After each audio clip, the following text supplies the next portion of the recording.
West through Harmin found and welcome to it. Another video brought back by popular demand is the review of the second episode of Tales of the Jedi over at Disney Plus. Now, I know I promised in the past that I would not consume or review any more product by Disney that would be in any way connected with Star Wars. However, if you saw my review of the first episode, you know that I watched that said first episode because a friend of mine asked me to watch it with him, and because I'm a nice guy and a very good friend, I did.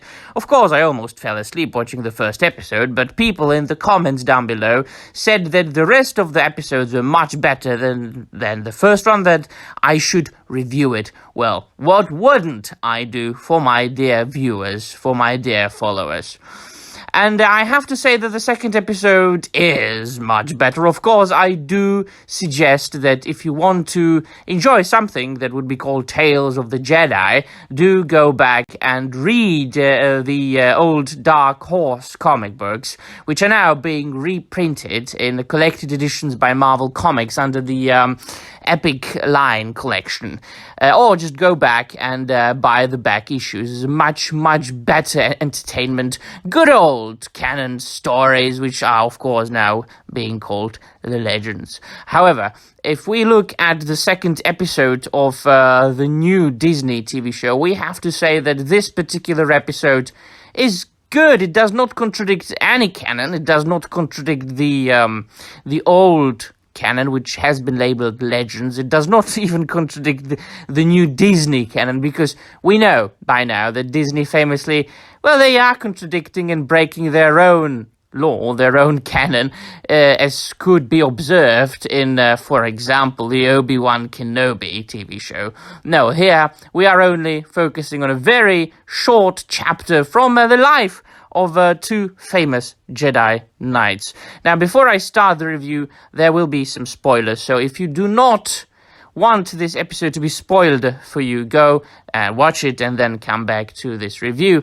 Now, we follow Dooku, Master Dooku at the time, and his apprentice, Qui-Gon Jinn, on their mission to a planet where a son of a senator has been kidnapped, and they are sent to retrieve him.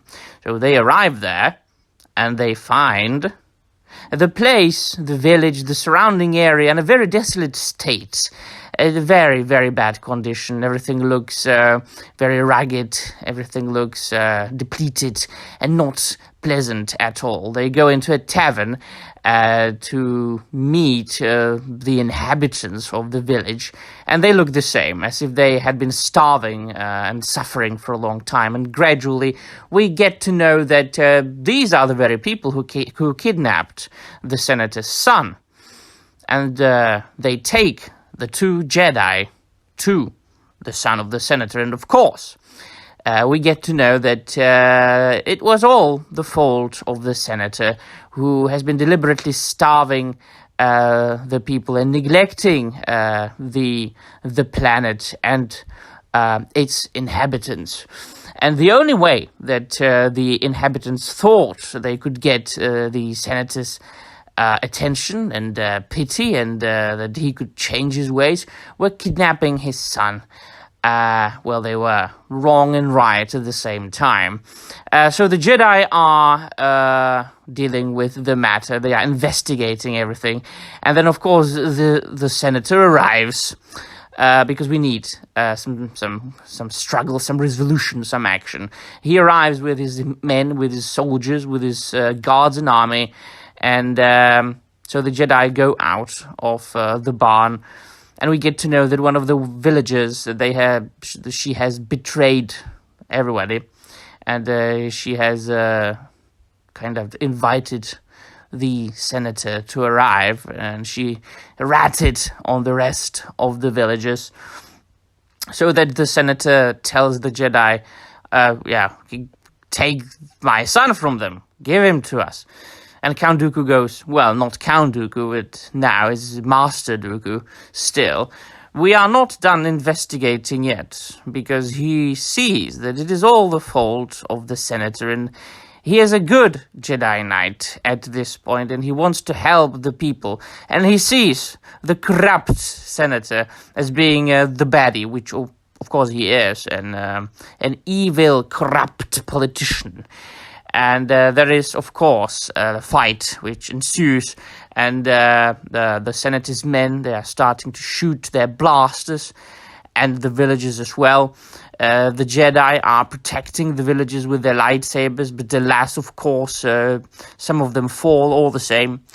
And then there is a fight, quote unquote, between Dooku and the Senator, and Dooku uses the Force choke on the Senator. And you can see great anger and hate in his face, in his animated face. And it is like a premonition of his fall to the dark side of the Force. There was a very, very good scene right there. Qui-Gon Jinn then he runs into the barn where they are keeping the son of the Senator. He releases him, says, "Go save your father," and he, of course, runs to his father, the son, and along with Qui-Gon Jinn, they persuade Dooku to stop choking the Senator, and thus the Jedi save the village because, of course, the attention of the Senator has been regained. What I liked about it is that we are still able to see Dooku as a good Jedi Knight, the servant of the people of the Republic, as he says. We do not serve the Senate. We serve the people of the Republic. And that's what I like very much indeed. As I said, this was a short story, which of course is enclosed and stands on its own. It has no continuity with the other parts of the Disney canon, and we could theoretically even consider it a part of the old canon, of any canon really, because it focuses on one single mission that is being resolved by Dooku and his then Padawan Qui-Gon Jinn. They did the faces very well.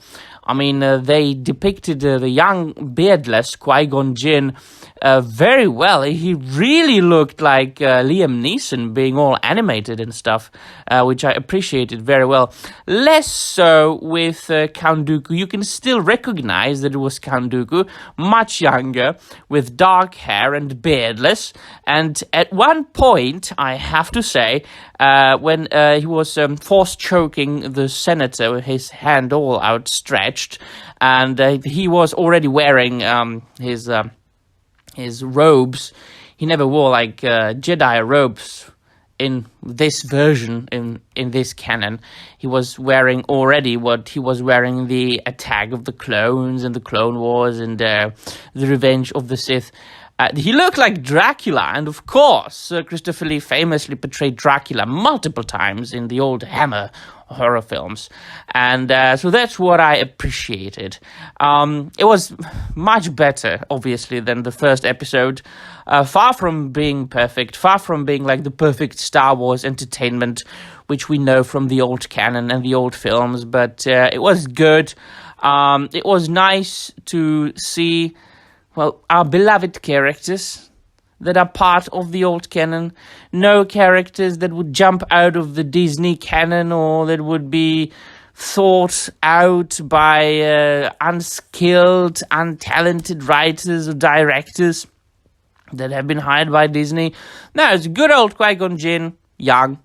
Good old Count Dooku, young. And that was very nice to see. Also, it was it's very, very, very interesting to see Count Dooku's at the time lightsaber with the curved hilt having a blue blade instead of red. I enjoyed that very much indeed. Of course, that was depicted in comics many, many, many times before, but nevertheless, it was an interesting thing to see. Though, all in all, I have to say, it was pleasant 15 to 16 minutes of animated Star Wars. The animation is, of course, the same type they used in the Clone Wars, so it wasn't very painful to the eye. It's a good animation, and yeah, if you want to watch, if you need to watch, if you feel the urgent need to watch something Disney Star Wars, you can watch this episode. The second episode of the Tales of the Jedi will not do you any harm. Alright, that will be all. Let me know in the comments down below what you thought about the second episode of the Tales of the Jedi, and see you very soon in another video. Bye, Namarie.